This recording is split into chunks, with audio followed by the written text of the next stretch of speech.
नमस्कार प्रिय विद्यार्थियों, वीके नॉलेज इलेक्ट्रिकल में आप सभी का स्वागत है। वैकेंसी न्यूज़ अपडेट लेकर एक बार फिर उपस्थित हूं। अगर आप डिप्लोमा होल्डर हैं तो आपके लिए एक वैकेंसी और आ चुकी है। आईटीआई वालों को अभी इसमें इंतज़ार करना पड़ेगा। आप देख रहे होंगे बोर्ड पर एनसीएल नॉर्दर्न कोलफील्ड लिमिटेड की वैकेंसी है। बहुत ही अच्छी वैकेंसी है। दरअसल एनसीएल आईटीआई होल्डर्स के लिए भी वैकेंसी करते रहते हैं, लेकिन अभी नोटिफिकेशन नहीं आया। बड़ा सवाल पूछा जाएगा कि कब तक वैकेंसी आ सकती है, तो इस पर भी एक छोटी सी हम चर्चा करेंगे। लेकिन अभी हम डिप्लोमा वालों के लिए जो नोटिफिकेशन आया है इस पर बात करने वाले हैं। सो कंप्लीट वीडियो लास्ट तक जरूर देखिएगा। चैनल से पहली बार जुड़े हैं तो सब्सक्राइब कर लीजिए। हम इसी तरह का अपडेट, कंटेंट और न्यूज़ नोटिफिकेशन इस चैनल पर आपको प्रोवाइड करवाते हैं। वैकेंसी का नोटिफिकेशन आए हुए थोड़े दिन हो चुके हैं, 2-3 दिन की बात है, और हो सकता है आपने नोटिफिकेशन देख लिया होगा। लेकिन हम आपको ओवरव्यू देने वाले हैं। क्वालिफ़िकेशन क्या है, सिलेक्शन प्रोसेस क्या होगी, अप्लाई कौन कर सकता है, तो यही पूरी डिटेल आपको इसमें मिलने वाली है। तो आइए एक नज़र डालते हैं नोटिफिकेशन पर, वैकेंसी पर। ठीक है, पोस्ट का जो नाम है दरअसल वो है सुपरवाइज़र की पोस्ट। अब बहुत बढ़िया पोस्ट बोल सकते हैं। सुपरवाइज़र डिप्लोमा वाले बच्चे यहाँ पर लिए जाएंगे। पोस्ट का नाम क्या है?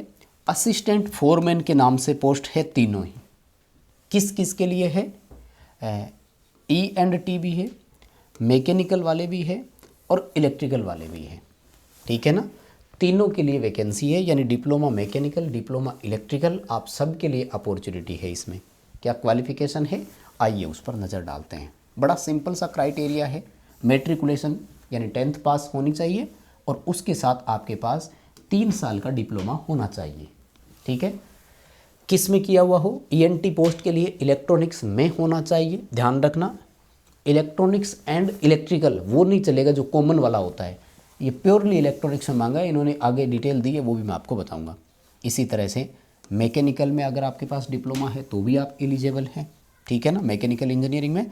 और इसी तरह से आप अगर इलेक्ट्रिकल इंजीनियरिंग में भी डिप्लोमा किए हुए हैं, यानी 3 वर्ष का पॉलिटेक्निक कोर्स आपने किया हुआ है, तो आप यहाँ पर एलिजिबल हैं और फॉर्म अप्लाई कर सकेंगे।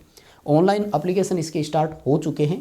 क्रूशियल डेट की अगर मैं बात करूं तो 5 फरवरी 2024 इसके लिए लास्ट डेट है। सो समय निकालकर 5 फरवरी से पहले आप ये फॉर्म ज़रूर अप्लाई कर देवें। सुपरवाइजरी की पोस्ट है और पदों की संख्या की अगर मैं बात करूं आपको, यानी नंबर ऑफ सीट हम देखें इसमें, तो इलेक्ट्रिकल वालों को 2 पोस्टिंग मिलेगी, मतलब 2 जगह ऑप्शन है, जबकि बाकी सब के लिए एक ही ऑप्शन है। ठीक है ना। एजुकेशन का मतलब होता है खनन कार्य, या जिसे अपन बोलते हैं। नॉर्दर्न कोलफील्ड लिमिटेड की है। दरअसल ये ITI वालों के लिए भी करते हैं। अभी हेम ऑपरेटर की पहले निकाल चुके थे, माइनिंग सिरदार और वो पोस्ट वाली। अभी डिप्लोमा वालों के लिए आ चुकी हैं और अब जो आती है वो नेक्स्ट ITI होल्डर के लिए। यानी अब वर्ष 2020 में लास्ट इन्होंने वैकेंसी करी थी। 3 साल हो गए हैं। वैसे लगभग हर 1 से 2 वर्ष अंतराल पर ये वैकेंसी कर लेते थे, लेकिन अभी नहीं आई। 3 वर्ष का समय हो चुका है, तो उम्मीद जता सकते हैं कि वर्ष 2024 में ITI वालों को भी ये वैकेंसी दे सकते हैं। और कैसी देते हैं वो आपको पता ही है डिटेल, क्योंकि बाकी और नोटिफिकेशन आएगा तो बताऊंगा मैं आपको। उसमें ये अप्रेंटिसशिप का क्राइटेरिया ज़रूर रखते हैं। जो आपका E&T है, इसमें देखो टोटल जो सीटें हैं वो है 9 सीट। ठीक है ना। और जो मैकेनिकल वाले हैं इनके लिए टोटल है 59, यानी 59 सीटें हैं। और इलेक्ट्रिकल वाले है जो है इनकी 2 अलग अलग है, एक 48 है और एक 34 है, यानी 48 और 34 सीटें हैं। इसमें आपको सिलेक्शन बाद में करवाया जाएगा, प्रेफरेंस भरवाई जाएगी पहले, तो वो कोई प्रॉब्लम है नहीं। यानी आप दोनों पोस्ट को एक साथ जोड़ करके अपनी सीट मान सकते हैं, जो कि लगभग आपकी 80 के आसपास सीटें बन रही है। तो 80 सीट इलेक्ट्रिकल वालों के लिए सबसे ज़्यादा इन्हीं के लिए बन रही है एक तरह से अगर देखा जाए तो। ठीक है।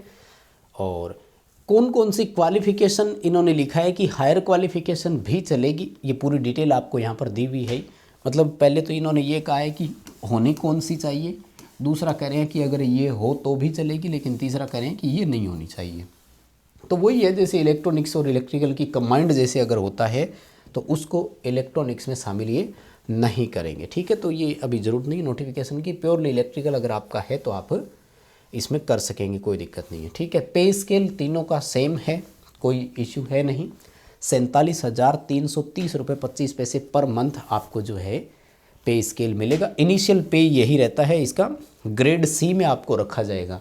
तो 47,000 रुपये की बेसिक कम नहीं होती है भाई साहब, कहाँ मिलती है? डिप्लोमा में 47,000 रुपये कम नहीं होता है। ठीक है, ट्रेनिंग पीरियड की बात हो रही है ये। और जो इलेक्ट्रॉनिक्स वाले हैं उनका 1 ही वर्ष का होगा, जबकि मैकेनिकल और इलेक्ट्रिकल वालों का 2-2 वर्ष का ट्रेनिंग पीरियड रहेगा, प्रोबेशन पीरियड जिसे अपन बोलते हैं। उस दौरान आपको ये सैलरी मिलेगी। ठीक है ना। उसके बाद में आपको जितने भी रेगुलर अलाउंसेज होते हैं, डियरनेस अलाउंस, मेडिकल, HRA, तो वो सब इसमें इंक्लूड रहेंगे और वो सब भी आपको यहाँ पर मिलेंगे। बड़ा सवाल पूछा जाएगा कि एज क्राइटेरिया बात कर लेते हैं। तो एज क्राइटेरिया इन्होंने रखा है 18 से लेकर 30 वर्ष तक का। और ये मैं हमेशा बोलता आया हूँ, जो भी क्राइटेरिया सबसे पहले बताते हैं वो हमेशा किसके लिए होता है? अनरिजर्व वालों के लिए। यानी अनरिजर्व कैटेगरी के लिए 30 साल है, तो बाकी सबको छूट है। जैसे OBC को 3 साल की, SC ST में 5 वर्ष की छूट है। तो आप अपनी कैटेगरी के हिसाब से एज क्राइटेरिया देखें और फॉर्म फिल जो है वो कर सकते हैं। फॉर्म यानी एप्लीकेशन फ़ीस की अगर मैं बात करूं तो यहाँ थोड़ा सा मुझे लगता है बच्चे जो है वो आएंगे परेशानी में, क्योंकि यहाँ 1,000 रुपये की फ़ीस ली जाएगी अनरिजर्व, OBC और EWS वाले बच्चों से। जबकि रिजर्व कैटेगरी में SC ST, ex serviceman, physically handicapped और डिपार्टमेंटल कैंडिडेट से कोई किसी तरह की फ़ीस नहीं ली जाएगी। उनसे 1,000 रुपये के अतिरिक्त GST और ऑल अदर भी लिया जाएगा, यानी लगभग 1180 यानी पूरे 1200 रुपये के आसपास फ़ीस ली जाएगी। और दूसरी तरफ इनसे कोई फ़ीस नहीं ली जाएगी। ये एक बड़ा अंतर यहाँ आपके सामने है। तो इस फीस के साथ आपको फॉर्म अप्लाई करना है, कर दीजिएगा ज़रूर। अगर सिलेक्शन प्रोसेस की बात की जाए तो एक रिटन एग्ज़ाम, रिटन तो क्या आजकल तो ऑनलाइन होता है, खैर सॉरी, CBT एग्ज़ाम होगा, कंप्यूटर बेस्ड टेस्ट।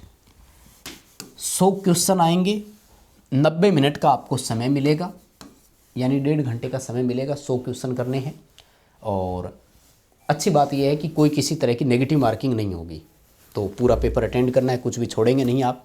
पेपर में आपके 2 पार्ट रहेंगे, यानी 2 सेक्शन होंगे। सेक्शन A रहेगा जो पूरी तरह से नॉन टेक होगा, जिसमें आपका जनरल नॉलेज, ठीक है, क्वांटिटेटिव एप्टीट्यूड, रीजनिंग, ये सारा रहेगा। पार्ट B में सॉरी, और टेक्निकल A पार्ट जो है उसमें टेक्निकल के 70 क्वेश्चन आएंगे। और पार्ट B जो है वो पूरा नॉन टेक का रहेगा, जिसके 30 क्वेश्चन आएंगे। तो ये NCL करता ही है। टेक्नीशियन का भी जब वैकेंसी आता है तो उनसे भी वही 70 और 30 का रेशियो रहता है, यानी डोमिनेटिंग आपका टेक्निकल, आपका ब्रांच ही होगा। ये मिनिमम क्वालिफिकेशन मार्क्स इन्होंने कहा है कि 50% कम से कम लाने ही पड़ेंगे, खैर वो तो हो ही जाता है। ठीक है, और कोई भी जानकारी आपको चाहिए तो आप ये पूरा PDF नोटिफिकेशन पढ़ें फॉर्म अप्लाई करने से पहले। ठीक है, सारी जानकारी दे दी है। नोटिफिकेशन आपको हमारे टेलीग्राम पर मिल जाएगा, टेलीग्राम का लिंक इस वीडियो के डिस्क्रिप्शन में है, तो आप वहाँ से ले सकते हैं। 5 फरवरी लास्ट डेट है, उससे पहले अप्लाई करें। और पूरा डिटेल हमने जो ज़रूरी जानकारी है वो शेयर की। अभी के लिए बस इतना ही था। बहुत धन्यवाद। वीडियो लाइक ज़रूर करेंगे, चैनल से सब्सक्राइब कीजिए और दोस्तों के साथ ये वीडियो शेयर कीजिएगा।